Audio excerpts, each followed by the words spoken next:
ආයිබෝවන් කියලා පිළිගන්නවා. අදත් මගෙත් එක්ක එකතු වෙලා ඉන්න හැමෝටම අපි බලමු මොනවද අද හදන්නේ කියලා.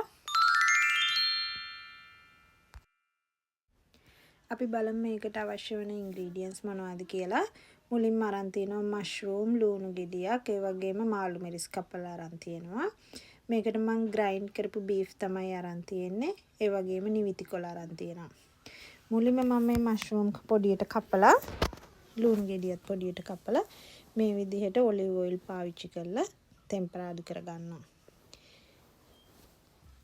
ඊට පස්සේ මෙහෙම හොඳින් ටෙම්පරාදු වෙච්ච එකට මම මේ වගේ ග්‍රයින්ඩ් කරපගත්තු බීෆ් කිලෝ එකක් මම පාවිච්චි කරලා තියෙනවා.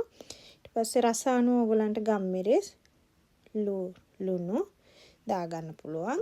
ඒක හොඳින් ටෙම්පරාදු වෙගෙන එනකොට මම මේ කපාගත්තු මාළු මිරිසුත් මේකට එකතු කරගන්නවා. ඊට පස්සේ හොඳින් සෝදලා පිරිසුදු කරගත්තු නිවිති ටිකත් මේ විදිහට එකතු කරගන්නවා. අපි නිවිති ටික එකතු කරගත්තට පස්සේ වැඩි මේක කුක් කරන්නේ නැහැ. ඒක අඩු ගින්දරේ තමයි මේ විදිහට කවලම් කරගන්නේ.